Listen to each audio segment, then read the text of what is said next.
Live from New Delhi, you're watching DD India Live, India's voice to the world. I'm Tanvi Taneja, coming up in the next 30 minutes. India's Prime Minister Narendra Modi holds bilateral talks with his Bangladeshi counterpart Sheikh Hasina in New Delhi. E-medical visas for Bangladeshis, agreements on blue economy, space, digital and green partnership exchanged. India's Finance Minister Nirmala Sitharaman chairs the 53rd GST Council meet in New Delhi. The council is meeting for the first time after the formation of the new government. Tension escalates between Israel and Lebanon's Hezbollah. United Nations chief warns of catastrophe beyond imagination. And proposed European Union tariffs on Chinese goods are not a punishment, and the door of the EU is open for discussions, says German economy minister on his visit to Shanghai.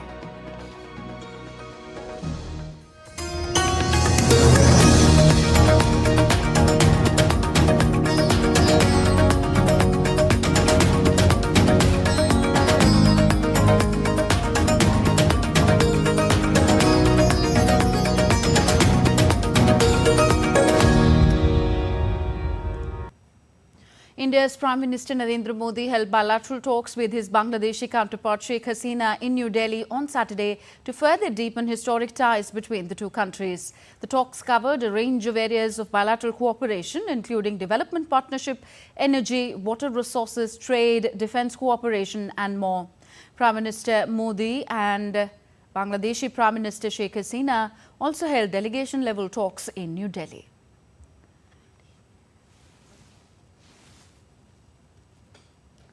India and Bangladesh signed 10 agreements that include document on shared vision India-Bangladesh digital space, shared vision document on green partnership, an MOU on maritime and blue economy, MOU on renewable of health, MOU in space, railway, oceanography, disaster management, fisheries, and cooperation in military. These were the 10 agreements exchanged between the two sides.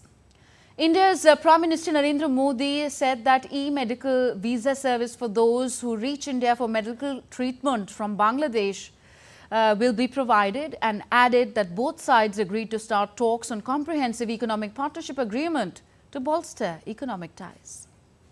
दोनों देशों के बीच भारतीय रुपये में trade की शुरुआत हुई है। भारत बांग्लादेश के बीच गंगा नदी पर दुनिया की सबसे लंबी रिवर क्रूज को सफलतापूर्वक पूरा किया गया है।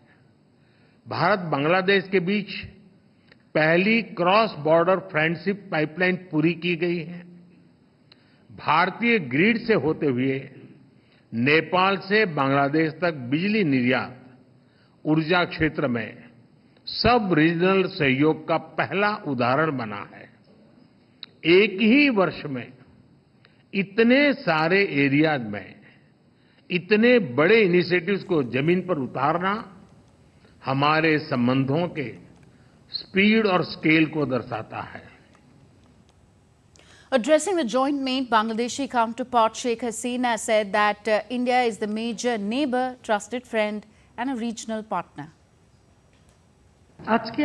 Today, our two sides had very productive meetings where we discussed politics and security, trade and connectivity, the sharing of water from common rivers, power and energy, and regional and multilateral cooperation, among other issues of mutual interest.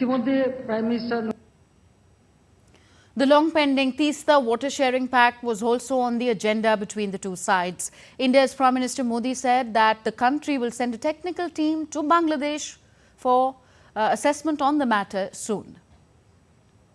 54 साझा नदियां भारत और बांग्लादेश को जोड़ती हैं। Flood management, early warning, drinking water projects पर हम सहयोग करते आए हैं। हमने 1996 के गंगा रिवर ट्रीटी के रिन्यूअल के लिए टेक्निकल स्तर पर बातचीत शुरू करने का निर्णय लिया है। बांग्लादेश में तीस्ता नदी के संरक्षण एवं प्रबंधन पर बातचीत के लिए शीघ्र ही एक टेक्निकल टीम बांग्लादेश का दौरा करेगी। Taking the opportunity, Prime Minister of Bangladesh, Sheikh Hasina, congratulated Indian Prime Minister Narendra Modi for being elected for his third consecutive term during their joint presser meet. I am now visiting New Delhi for an unprecedented second time in the same month, June 2024. Earlier, on June 9, I attended with other world leaders the swearing-in ceremony of Prime Minister Modi and his new cabinet. These are testaments to our two countries' close engagement. Prime Minister Narendra Modi, যিনি ক্ষমতায় এসেছেন তাকে আমার আন্তরিক অভিনন্দন জানাই। My heartfelt congratulations to Honorable Prime Minister for his historic third time as the Prime Minister. Earlier, the Bangladesh Prime Minister was accorded a ceremonial reception at the Rashtrapati Bhavan in the national capital, Delhi. Sheikh Hasina was received by Prime Minister Narendra Modi at the Rashtrapati Bhavan as the first guest on a bilateral state visit after the formation of the new government in India. Bangladesh Prime Minister Sheikh Hasina also paid respects to Mahatma Gandhi, the father of India, at Rajghat. Sheikh Hasina is in New Delhi on a two-day visit to India. The visiting leader is scheduled to call on President Draupadi Murmu and Vice President Jagdeep Dhankar later today. India and Bangladesh agreed to start talks on the Comprehensive Economic Partnership Agreement, CEPA, to take forward their economic ties. India's Foreign Secretary Vinay Quatra said that CEPA negotiation will commence at an early date. India is the largest market for Bangladeshi products in Asia, and in this respect we hope to commence the CEPA negotiation at an early date and open also new border hearts. You will find a mention of that in the vision document for the benefit of people living along the borders. I think both sides have held initial technical discussions to better understand how they want to position the respective set of goods, perhaps even services, and other trade facilitation related measures in CEPA. And I think once those initial lists have been analyzed in great details, as I said, the CEPA negotiations we hope would commence at an early date. India's Foreign Secretary also said that the trial run of the goods train on Bangladesh Railway from Doordarshan to Haldibardi-Chilahati cross-border interchange point is planned for next month. This will help in sub-regional connectivity with Bhutan. We are starting a new passenger train service between Rajshahi and Kolkata, while trial run for a goods train on Bangladesh Railway from a place called Gede Darshana to Haldibari-Chilahati cross-border interchange point is planned for next month sometime. This will also help sub-regional connectivity with Bhutan. We'll also be starting another bus service which will be between Kolkata and Chittagong. Still with India, amid the controversy over NEET UG results and the cancellation of UGC NET exam due to paper leak controversy, the centre on Friday operationalized a stringent law that aims to curb malpractices and irregularities in competitive examinations. The Public Examinations Prevention of Unfair Means Act 2024 was passed by Parliament in February. It aims to prevent unfair means in the public examinations conducted by the Union Public Service Commission, the Staff Selection Commission, the Railways Banking Recruitment Examination and the National Testing Agency, among others. The law entails provisions for a maximum jail term of 10 years and a fine of up to 1 crore rupees for offenders. India's Education Minister Dharmendra Pradhan, in a social media post on X, has said transparent, tamper-free and zero-error examinations is a commitment. Setting up of the high-level committee of experts is the first of a series of steps to improve efficiency of the examination process, put an end to all possible malpractices, strengthen data security protocols, and overhaul and reform the National Testing Agency. Student interests and their bright future will always be our government's top priority, wrote the minister. India's Ministry of Education has constituted a high-level committee of experts under the chairmanship of Dr. K. Radhakrishnan, former chairman ISRO, that's Indian Space Research Organization, and chairman Board of Governors IIT Kanpur, to ensure transparent, smooth and fair conduct of examinations. The committee will make recommendations on reforms in the mechanism of examination process. This committee will suggest measures to improve efficiency of the system and improvement in data security protocols that include examination of existing security protocols related to the paper setting. Third, structure and functioning of the National Testing Agency will include assessment of the grievance redressal mechanism of the agency. The committee will submit its report to the ministry within 2 months. The National Testing Agency has postponed, meanwhile, the CSIR UGC NET exam scheduled to take place from June 25th. The NTA in a statement said that the joint CSIR UGC NET examination June 2024 is being postponed due to unavoidable circumstances. It further said that the revised schedule for the conduct of this examination will be announced later through the official website. Candidates are advised to keep visiting the official website for more updates.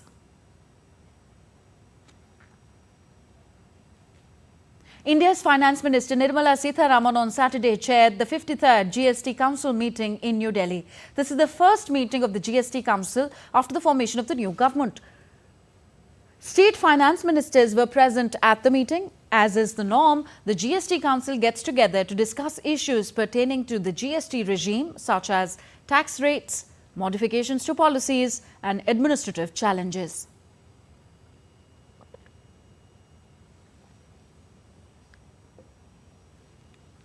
Earlier in the day, Finance Minister Sitharaman also chaired pre-budget meeting with finance ministers of states and union territories and sought their suggestions for the upcoming Union Budget 2024-25.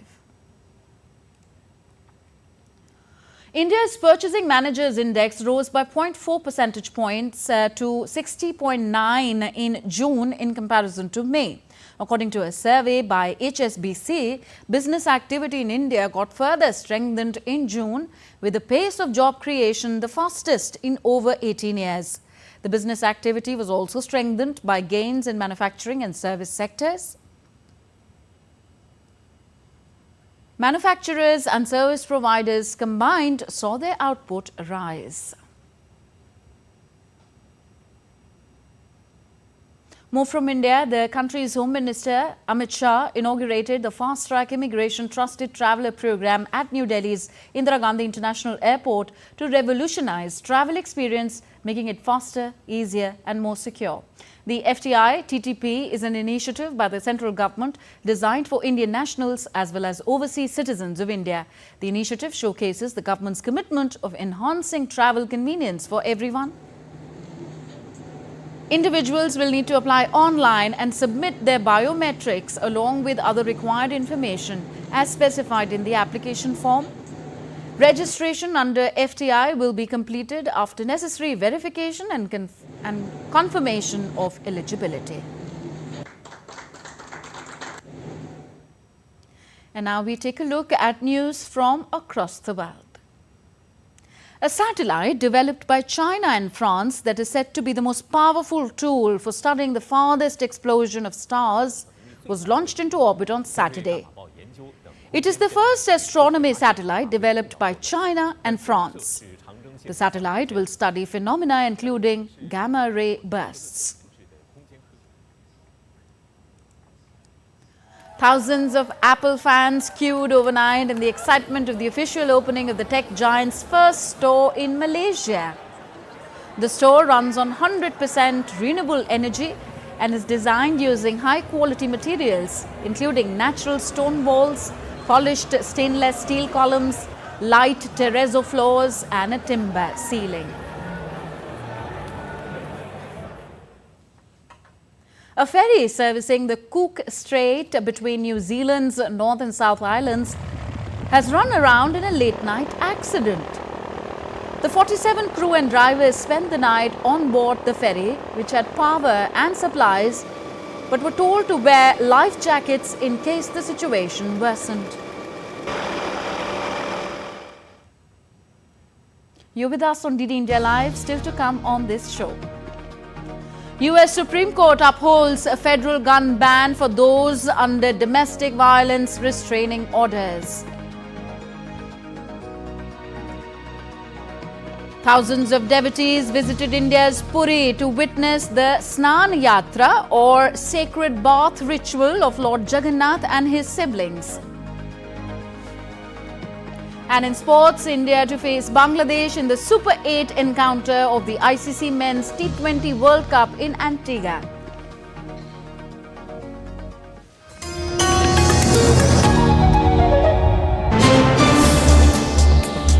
Voice of a rising aspirational world.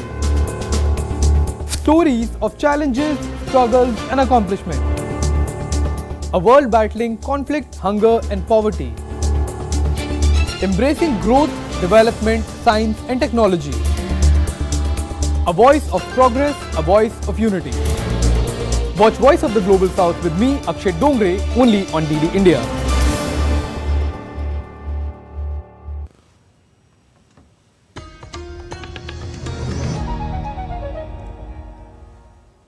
Welcome back. I am Tanvi Taneja. You're watching DD India Live.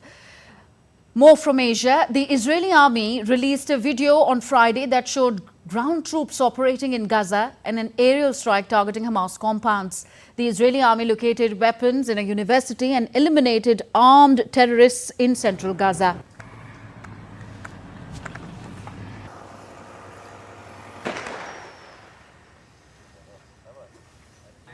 Meanwhile, the United Nations has also expressed concern over escalating tensions between Israel and Lebanon's Hezbollah. UN chief said that peacekeepers are working to calm the situation. I felt compelled today to voice my profound concerns about escalation between Israel and Hezbollah along the blue line.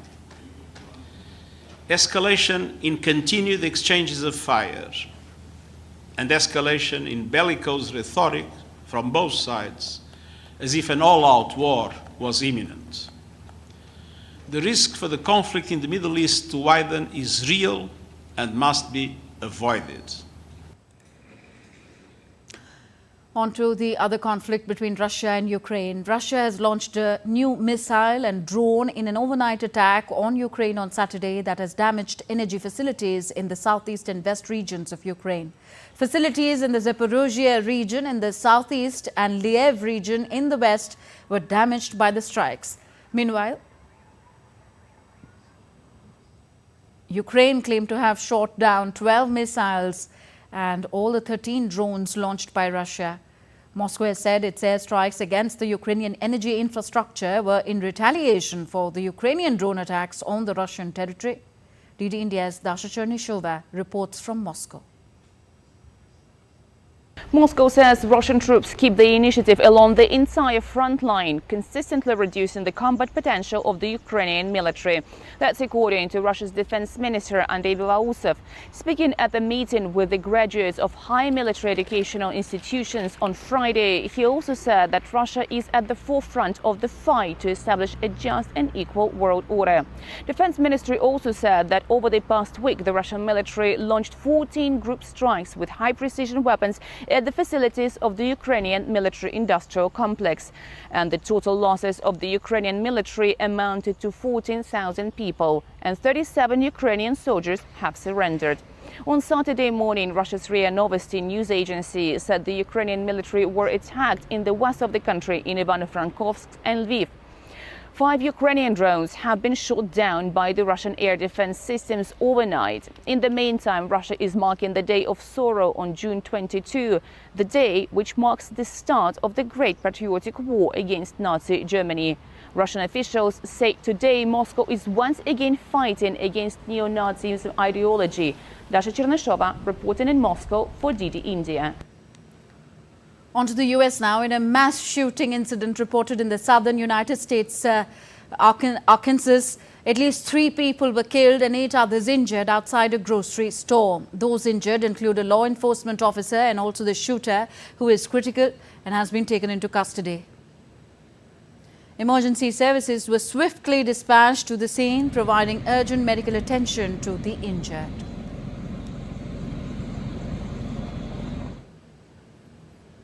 In a related development, the US Supreme Court on Friday upheld a federal law that prevents people who are prone to domestic violence from having firearms. It is among the first major Second Amendment decision since the 2022 ruling that had expanded gun rights. Germany's economy minister Robert Habeck said during his visit to China on Saturday that the proposed European Union tariffs on Chinese goods are not a punishment and the door of the European Union is open for discussions regarding EU tariffs on Chinese exports.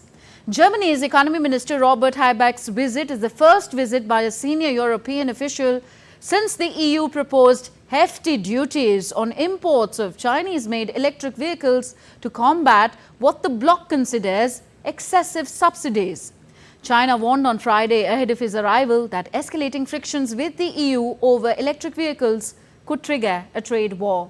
Habeck's visit is seen as an opportunity for Germany to explain to Chinese officials about the recent tariff announcement, while fearing the risk of retaliation from China that could harm German businesses. A nuclear-powered US aircraft carrier, Theodore Roosevelt, arrived in South Korea's port city of Busan on Saturday. According to the South Korean Navy, the aircraft carrier will take part in joint military exercises this month with the host nation and Japan.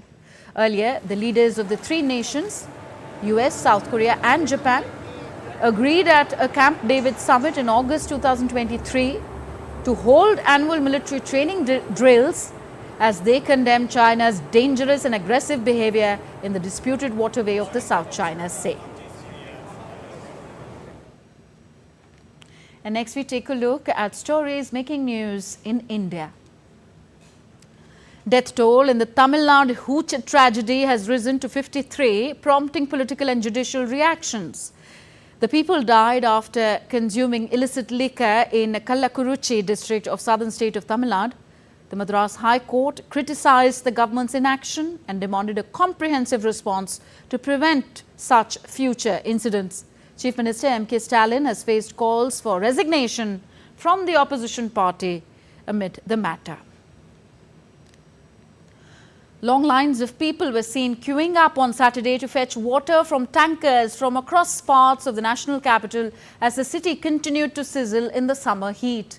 Meanwhile, amid the political tug of war on the water crisis, Delhi's water minister Atishi sat on an indefinite hunger strike on Friday, alleging that the Haryana government is not releasing the share of water for the national capital. On the occasion of Devasnana Purnima, thousands of devotees visited India's Puri to witness the sacred bath ritual of Lord Jagannath and his siblings. Devasnana Purnima, also known as Snana Yatra, is a yearly bathing festival that honors the birth anniversary of the Hindu deities. Snana Yatra is carried out in the eastern state of Odisha before the famous Rath Yatra festival of Odisha. The annual Ambubachi Mela or fair at the Kamakhya temple in India's northeastern Assam state's Guwahati commenced on Saturday as the temple doors closed and the worship stopped for the next 4 days. The Ambubachi Mela is the celebration of the yearly menstruation course of goddess Kamakhya, during which the temple remains shut. Millions of devotees attend the Mela and wait for the resumption of worship and pay obeisance to the goddess.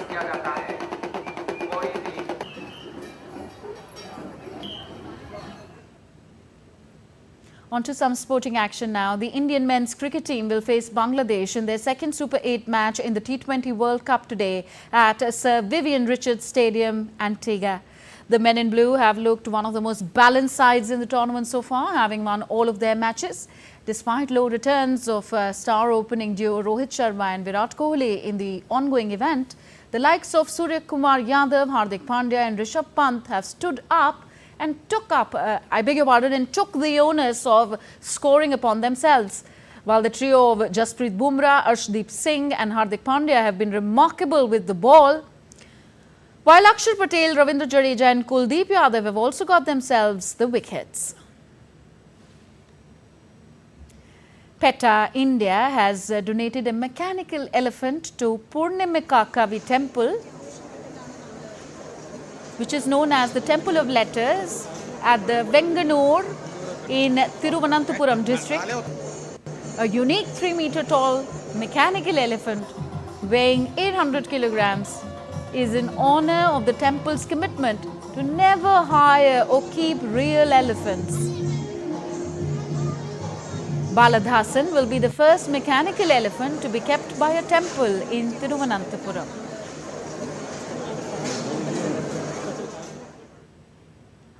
That's it in this edition of DD India Live. Do let us know your thoughts on the news of the day. You can connect with us on our different social media handles at DD India Live.